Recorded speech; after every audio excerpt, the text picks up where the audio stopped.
My name is Alex Cahana, and I'm a veteran who saw pain in the battlefield and decided to dedicate my life to treat pain and become a professor in pain medicine. And I'm fed up too.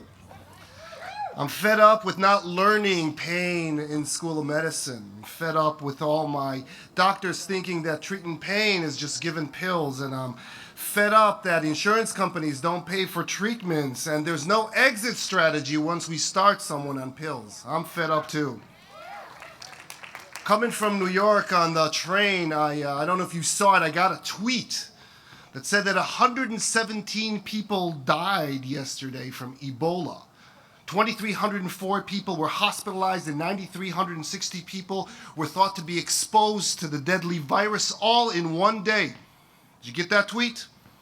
And when I read the link to the tweet, I found out that the federal government immediately instructed a coordinated effort with the Department of Health and Human Services to deal with this public health emergency.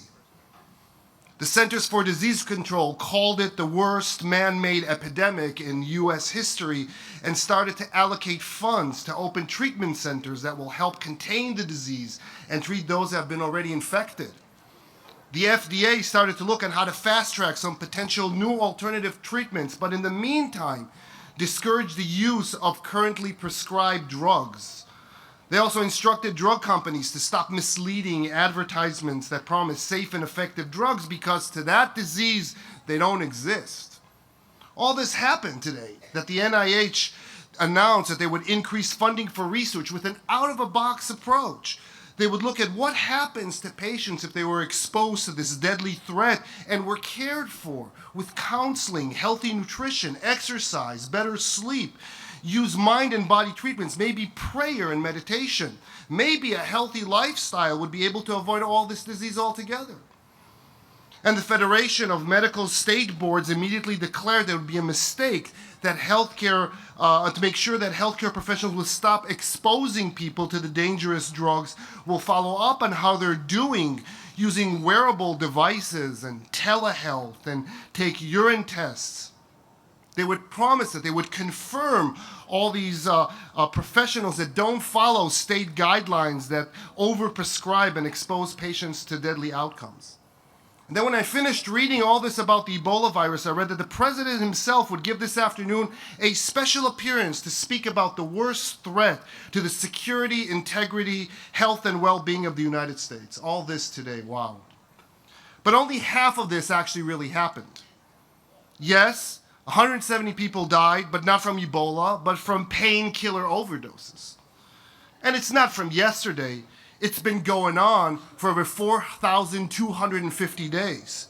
And unfortunately, the president won't appear to talk about this. But we will go to him. We will go to him and say, treat this epidemic as if it was an Ebola epidemic. That we need to increase funding for the treatment of those infected and addicted to these drugs. To call the FDA to stop flooding us with more dangerous drugs, to stop disseminating educational material on how to prescribe drugs instead of how to avoid them, to stop allowing the false advertisement on safety and efficacy when they're neither safe nor effective. To call for research not for more pills for every ills and tests for every pests, but maybe an outcome for alternative treatments. And to call the state medical boards to adopt explicit guidelines of do's and don'ts and pursue the outliers that continue to up the doses even though their patients are not healthier but sicker. I don't know about you, but honestly, I'm fed up. I'm fed up, and the problem is that my colleagues, doctors, know little about these medications. They know less. To people, they know nothing of. I'm fed up with the government dealing with this man-made emergency as if we don't know what to do and ignore positive, successful policies already implemented in states like Washington and Kentucky and Florida and New York. So it's time. It's time we take care of this Ebola we have, this fatal public emergency called the opioid overdose epidemic, and take care of it right now before it kills all of us. Thank you.